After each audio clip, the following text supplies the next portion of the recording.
First of all, thank you very much for the invitation. Good morning from Brazil.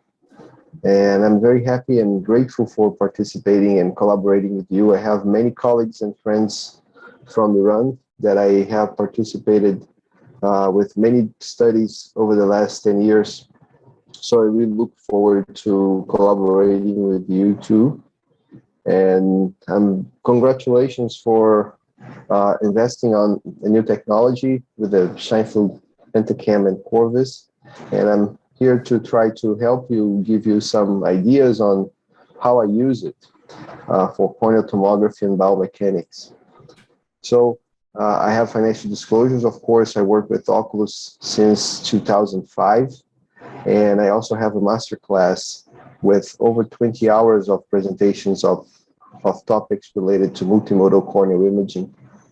And I just start with a little mindset, because as a refractive surgeon, I think refractive surgery is truly evolving to be a new specialty in medicine, not only a subspecialty in ophthalmology. And I invite you to look at the World College of Refractive Surgery and Vision Sciences, led by Guy Kazarian.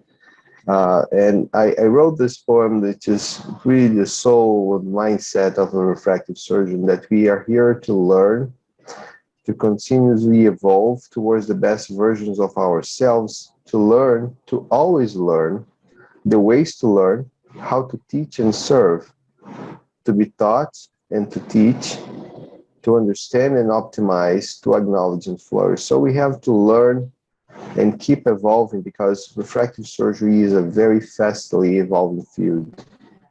When you think about diagnostic, a little more wisdom, you have to think about the weapons, the tools that you have for the diagnosis and what you're trying to achieve in terms of refractive surgery, optimized planning.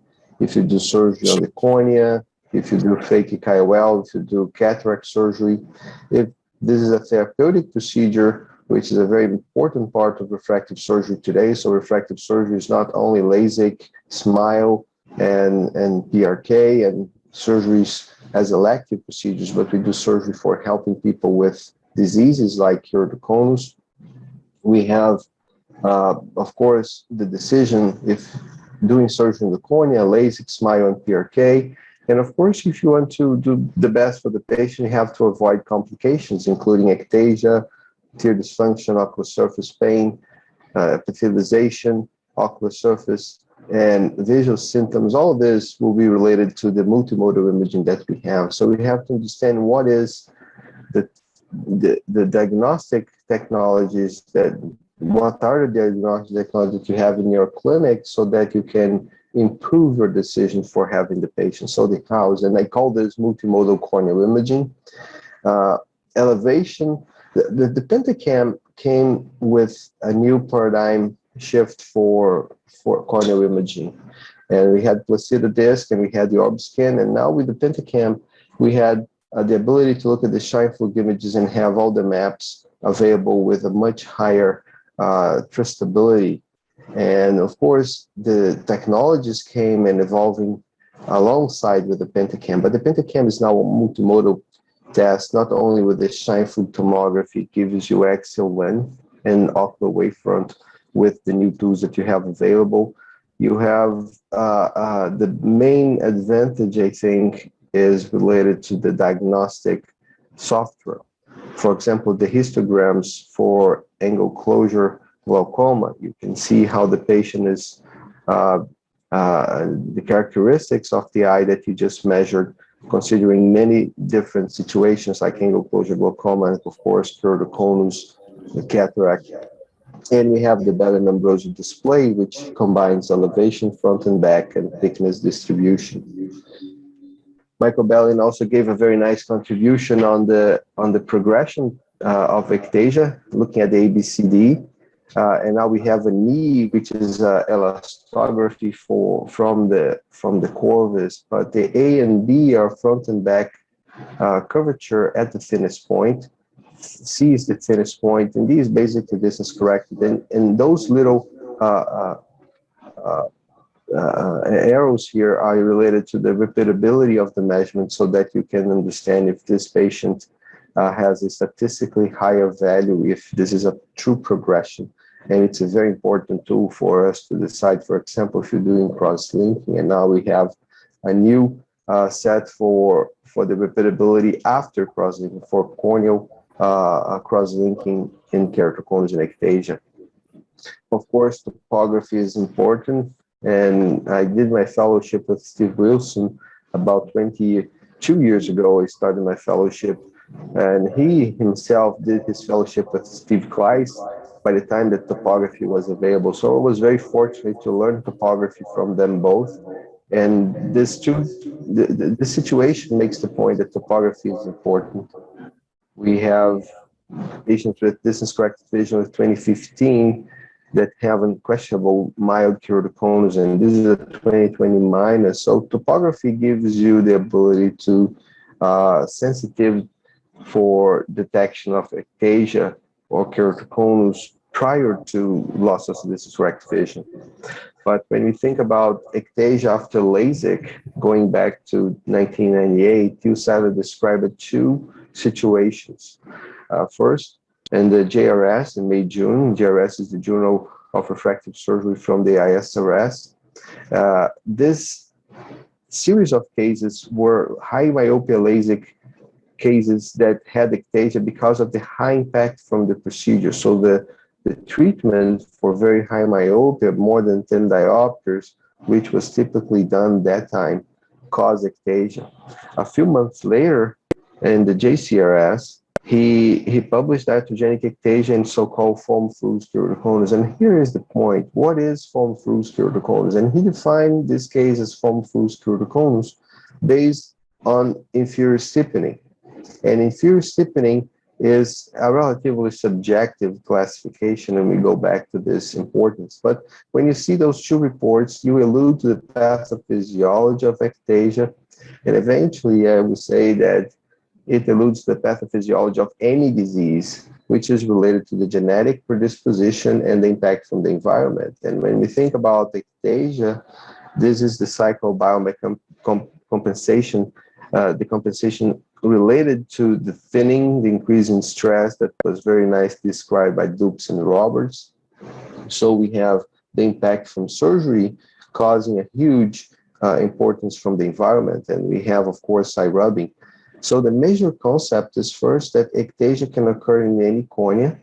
And second, if you want to avoid ectasia before starting doing screening tests, diagnostics, just tell people not to rub the eye.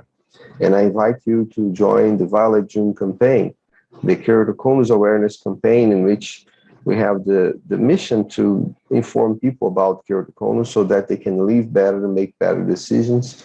We have to think about eye rubbing causing ectasia and aggravating keratoconus as not the same thing. Of course, in the clinical scenario, many times it's very hard to distinguish, but aggravating keratoconus in a patient that has the disease is not the same prognostically if the patient is having an ectasia secondary to trauma. Ectasia risk score system was a very nice contribution by Brad Redman. He is the editor of the JRS with many, many contributions in our field. And he has a classification on topography that is very important that I think every refractive surgeon should master, how to interpret a corneal topography map. But my main concern here is that foam-fused keratoconus is not a topographic classification, but this is a concept of ectasia susceptibility. A very interesting point here is that age came as a surrogate, as a biomechanic measurement here. And if you consider age, young age as a risk factor, you may increase your safety for surgery, but it's not specific at all, because you may think that a cornea that is from a young patient, it may be a strong cornea, considering the biomechanical structure of that cornea. So just judging by age is not enough. That's why we need to go beyond. Looking at the definitions, nomenclature, subclinical keratoconus and foam-fused keratoconus in the literature have been varying tremendously. This is a very nice review. One of the most visited papers in the JRS today from my colleagues from Peru, Maria Enrique and Luis Izquierdo. They look at the literature and they found a huge variability. And in fact, there is no consensus on what is form fruus keratoconus. Form fruus keratoconus was developed as a concept by Amster, maybe 50 years before corneal topography was available, when he was using placidodisc photokeratoscopy in very interesting studies to define the mild cases of disease that would be an abortive form of the disease that may progress or not for the full-blown disease. Yaron Rabinovich had a huge contribution for corneal topography and keratoconus understanding, and he had diagnostic keratoconus categories. And his form fruus keratoconus definition is the patient with abnormal topography, like the patients that I shown in the paper with Wilson and Kleiss, that had 20/20 distance vision and normal slit lamp. So those are the abnormal topography patients. Steve Kleiss, in a brilliant editorial in the British Journal of Ophthalmology in 2009, he put together a few ideas on what is form fruus keratoconus, and he would still use unilateral as a term for keratoconus, which I think it's not a good idea, but it's important to look at the fellow eyes with very asymmetric keratoconus, in which you have a keratoconus or ectasia in one eye, and you have the fellow eye with a very normal topography. But there is no consensus on what is form fruus keratoconus, and by 2008, I coined the concept of ectasia susceptibility, and this is in the American Academy of Ophthalmology, the paper that I presented with tomographic and biomechanics for ectasia susceptibility. Interestingly, at that time, we were talking about what would be more important, topography or elevation maps. And this case was presented by Doug Koch in the Cornea Day. And this patient had ectasia after thin flap LASIK. That time we were calling subdominant keratomylosis, which can be done with femtosecond laser or with some other keratomes that cut a thin flap so you don't have a very deep cut. So with a good residual stromal bed, a very acceptable PTA, nice contribution by Marconi Santiago, lower than 0.4, this patient developed ectasia. Interestingly, if you see the topography, this is the topometric evaluation from the Scheinfeld, from the Pentacam prior to surgery. This is the Steve Kleiss 1.5 scale. You have 1.5 scale, you have a little yellow here. And I remember well when a colleague of mine, he asked for the pointer and he pointed to this and he said, this is pathognomonic of form fruus keratoconus. I was really frustrated. I didn't have words to say, this is no sense. Now you know that you have ectasia, this is pathognomonic, but you have to go beyond. And we got the idea for doing this variability of subjective classification. So we have this case as part of a series of 25 cases sent to many colleagues, all of them fellowship trained cornea specialists. And this was the mode of 0 for the classification of all the experts. We also sent the same cases with a half a diopter, which in the Pentacam is called the holiday scale. The half of diopter would give you from 0 to 4, but still with a mode of 0 of the classification. So the subjectivity is a factor, and we have to be more objective, in my opinion.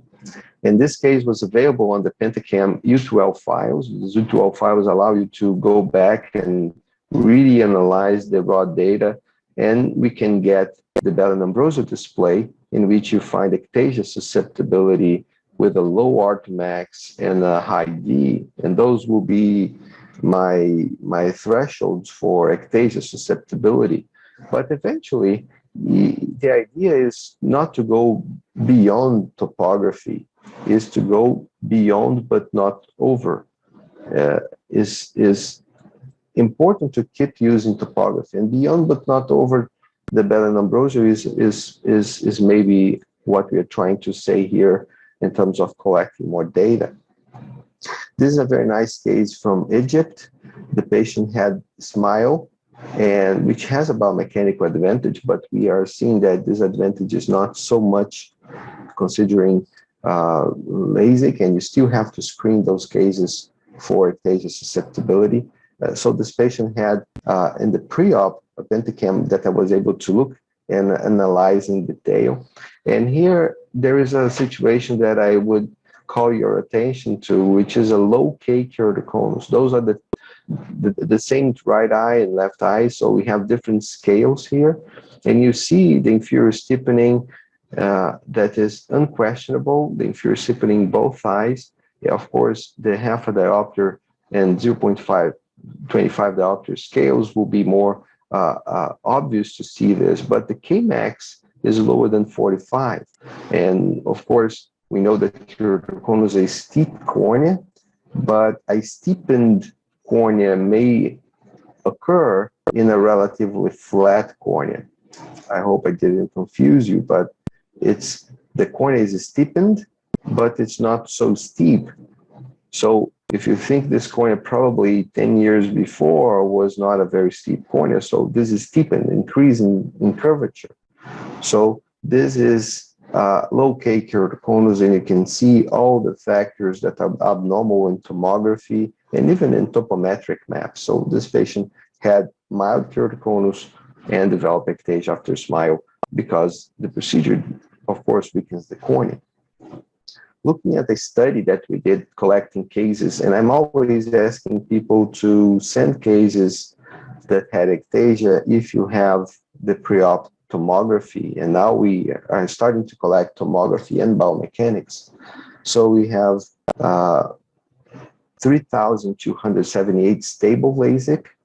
We have 105 ectasias that we had the pre-op data.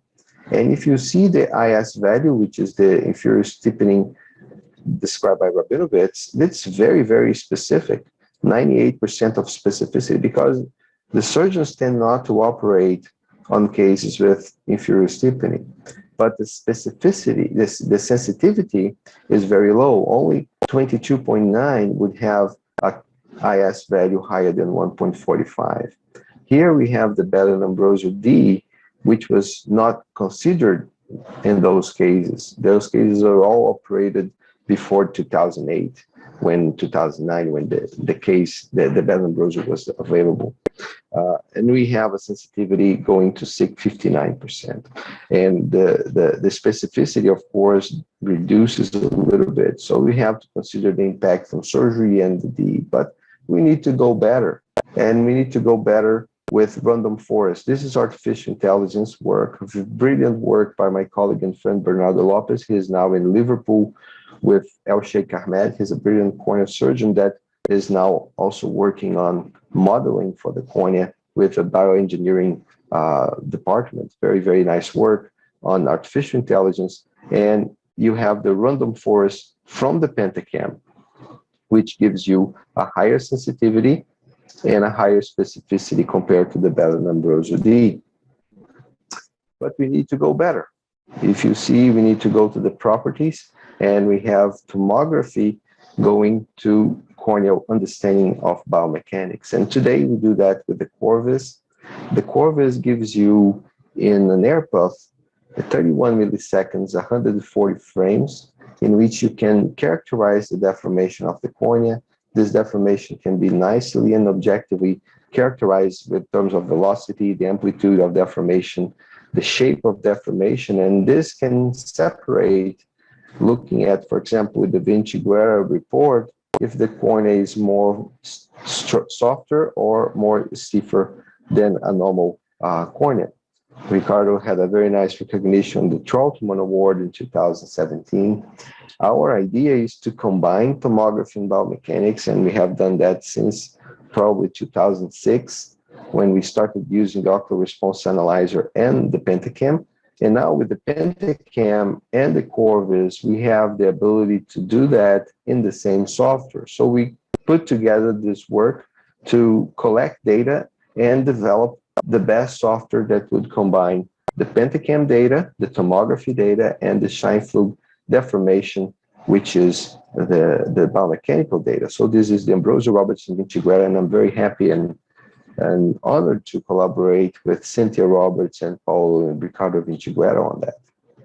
So this is the seminal paper that was published also in 2017, that we had one eye randomly selected from 480 patients, 204 keratoconus, also one eye randomly selected, and we had this very asymmetric ectasia cases with normal topographies based on a strict criteria, and you can improve the separation. And if you see the machine learning with a random forest was very, very effective with 100% sensitivity and specificity for detecting the clinical ectasia cases. This is 72 cases because some of the cases with very asymmetric ectasia already had a transplant, a corneal ring, or cross-linking. And this would be the threshold for that. And we are really making progresses on that, and some of this work is under collaboration with some colleagues from Iran as well. So this is, in my view, an epitome, actually not an epitome, but in fact a face of the biomechanical susceptibility. So when I look at a patient that has a candidate for laser vision correction or refractive surgery, I think about the TBI, looking if the cornea can afford, considering the level of correction, a lamellar procedure. If the cornea is only good for a surface ablation procedure, maybe considering the level of correction, phakic IOL is the way to go, or even if the patient has a therapeutic procedure. So it's a very important decision-making point, in my opinion. Of course, we have to judge with other characteristics of the patient. I do believe the Middle Eastern populations may have a very much a higher.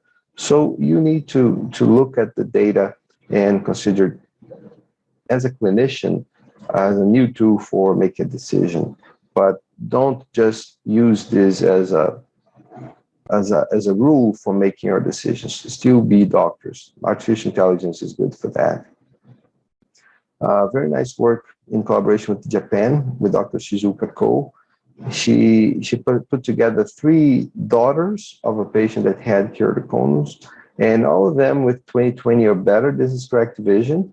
And you see the TBI and the BAD-D and the CBI abnormal in most of the eyes. So this is really susceptibility of Fruit's disease in these 3 daughters from a patient that had keratoconus. A very important concept is that ectasia can occur in only one eye. Unilateral ectasia exists.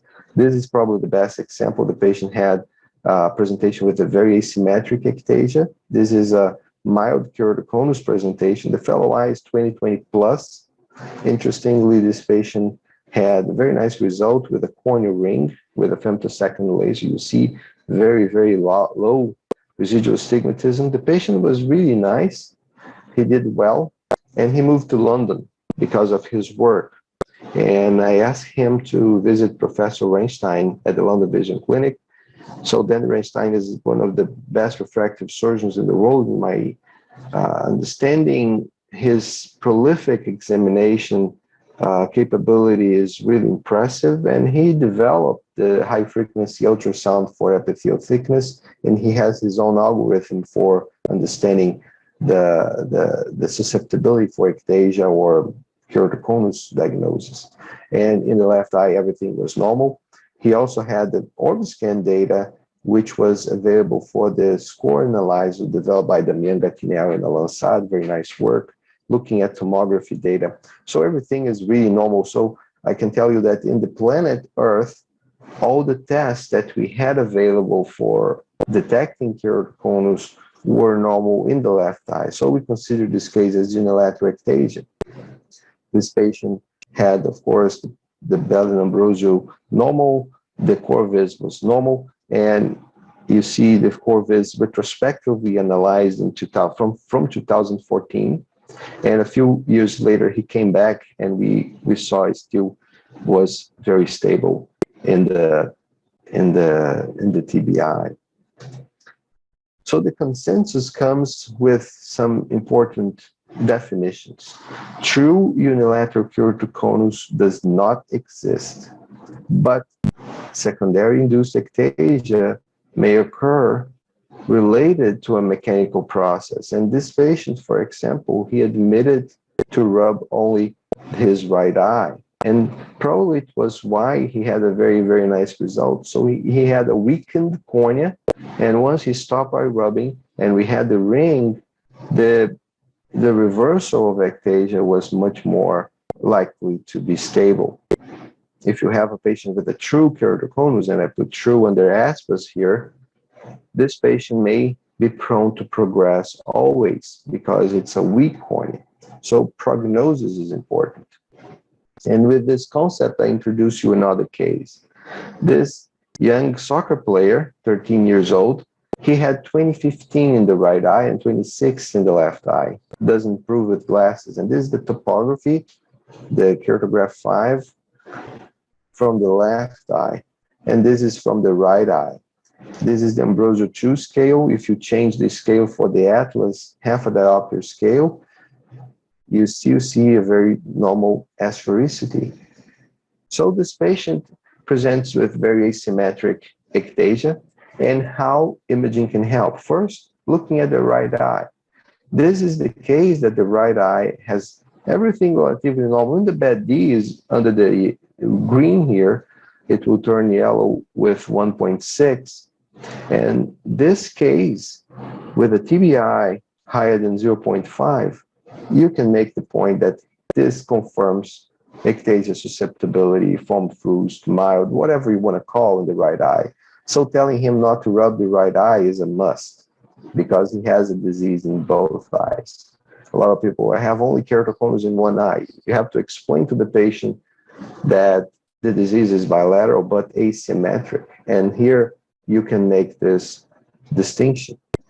But also for the left eye, I tend not to indicate surgery in the first visit.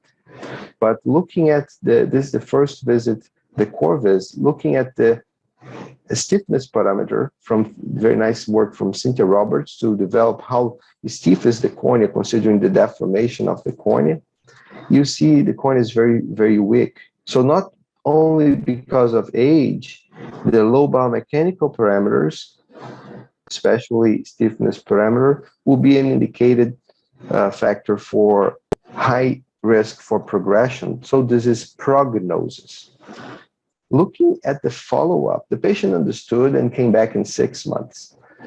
Looking at the follow-up, a lot of people refer to the K-max, and it makes the case even more interesting because the right eye, okay, is stable, very, very stable, but the left eye, the K-max, had a little reduction. So this is the first exam, this is the second exam 6 months later. But if you look at the subtraction map, the A, the more recent exam, minus the D, which is the first exam, you see this inferior stiffening. And you see more red here than here. So if you just look at the K-max, you really miss what is going on with the patient. And the nice work by Bellin is to look at the thresholds. You see A and B and C change, and the patient also lost a little bit with the distance correct vision. So this patient is progressing, and if you look at the K-max, you would miss this situation. Going beyond but not over, this is another situation. This patient presented with very asymmetric ectasia. He has 53 years old and had an interest in refractive surgery because he's gradually losing his vision in the right eye. 2060 J3 and 2030 J3 in the left eye uncorrected. He is corrected to 20/20 minus. So this will be a good case. You see 20/20 minus, normal slit lamp, and you can get it on front surface topography. But the left eye is 20/15. And looking at the left eye, you have a little bit of abnormality here in the quad map. You have a little bit of yellow here, but a D that is really under the normal. It's not less than 1, but I would say less than 1.3, 1.2. It is really, really within normal. But the TBI would give you the ability to look at the ectasia susceptibility in the left eye. But this patient And of course, the right eye is easier to detect. This patient has also lens dysfunction. So this is a presbyopic patient, and the Scheinflug image can give you information about the lens, the crystalline lens. So the lens dysfunction today, we have an objective classification for staging the lens dysfunction. This is the first stage, which is pretty much people like me, young presbyopes. And then you have a stage that is more severe loss of accommodation. And then you have the mild cataract. And here is where you need objective data. And the Scheinflug imaging can give you a lot of information so that you can decide if doing surgery on the cornea or doing surgery inside the eye. And if the patient loses this correct vision, it's easier to detect that the cataract is significant. But here we have to document slit lamp and Scheinflug imaging for that. And this was nice work by some colleagues that I was happy to collaborate. From Portugal, my friend Fernando Faria Correa did a very nice thesis on that, looking at Scheinflug plus phaco-dynamics plus ocular wavefront. And this can help you a lot. And integrating tomography and biomechanics is what we are doing today. But 20 plus years ago, we were talking about integrating wavefront, whole eye wavefront with corneal topography. And this can be done by different machines. And this is a very interesting patient. This patient presented with asymmetric topography and loss, high astigmatism, loss of distance correct vision. And he was referred for keratoconus evaluation and cross-linking. And you see the cornea is where the abnormality is. Inside the eye, you have a huge difference. So something is going on. And if you dilate the patient and look very carefully, you see the problem is not on the cornea only. He has astigmatism on the cornea, but the problem is on the lens. And if you look at the Pentacam, probably the best map for that is the anterior chamber depth map, in which you see the asymmetry in the anterior chamber depth, which indicates how the crystalline lens is changing in terms of the subluxation. And interestingly, this patient also has a thin cornea. So it's important to go beyond but not over. Always this concept. Another case, this patient has 72 years old, and here is the Pentacam AXL wave, which integrates axial length and a retroillumination and a Hartmann check imaging. And this patient has 20/30 distance correcting in both eyes. And this nice lady was understanding, why should I do surgery? Because she's doing well and I can see still what I need to see. And we looked at her. First, look at the quality of vision. You see from the Hartmann check sensors, you see how the quality of vision may be impacted, and you can simulate image with a convolving, which is a work in progress for the software though, but this can give you some information about the objective cataract documentation. And you can see that also in the Scheinflug images, but the patient also has a little bit of inferior stiffening.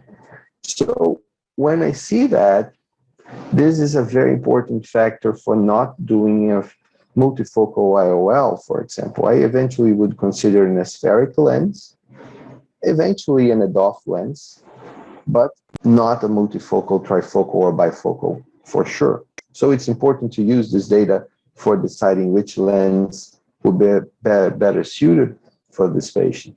But also, if you see the back part of the cornea, the decimate, the duodecimate, and the endothelial complex has a higher back scattering.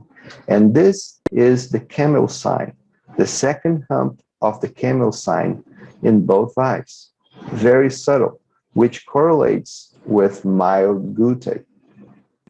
So in my view, this patient has a little bit of a combination of a mild disease on the endothelium and a mild keratoconus, which eventually are balancing each other. And eventually, doing a phaco in the lens that is not so compact, so strong, will be more beneficial for having this patient lower trauma.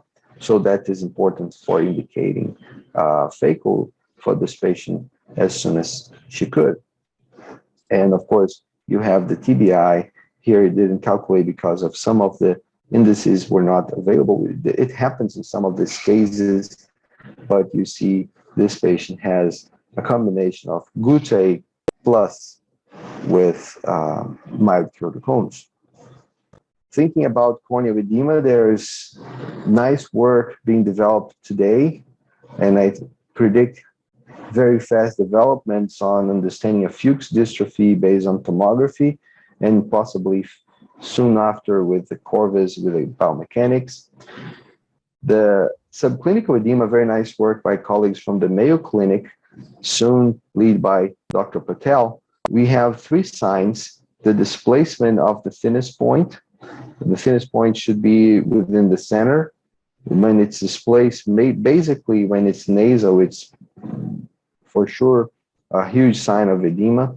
The loss of the parallel isopax, the circular isopax, and the focal flattening. The only thing I don't like in this description is the scales. I am very sensitive to scales. I really like to look at the colors and understanding the colors. And here he puts a color that is depressed and red. And I prefer to look at the red when it's more elevated. And this is the scale that he decided for that. And I was really honored to write the commentary of the Ophthalmology Journal on the advanced corneal imaging for Fuchs dystrophy. And we described that the thickness progression, the cornea gets thicker as a block, so it loses the pachymetric progression that is normal. You see the blue on blue, which I prefer to use. This is the Ambrósio 2 scale with the thickness map, and the Bellin scale with the elevation map. So this is the back elevation. So this is blue on blue, which is basically seeing that the cornea gets thicker. You have the camel sign, you see the specular microscopy, and we also can correlate that with a higher definition OCT, the complex of the decimates layer, which is thicker, which correlates with a more severe gute. So I would say that this would be very important for us to indicate if the patient, for example, needs a DMAC or just phaco. And we have published a couple of papers on keratoconus and gute, and also in the importance of screening ectasia before refractive cataract surgery. We know that refractive surgery is not only LASIK, SMILE, and PRK. We talked about therapeutic refractive surgery, but intraocular refractive surgery should be considered, and eventually multifocal IOLs, bifocal IOLs, trifocal EDOF lens. The planning of refractive surgery as a refractive procedure makes you a hero for the patient and gives you a huge opportunity to help these patients, and understanding which patients would have likely more chances for problems based on tomography is very important. And this was a very nice concept that was understood by Shizuka Ko, and she put together a very, very nice setting for the cataract patients at her university hospital.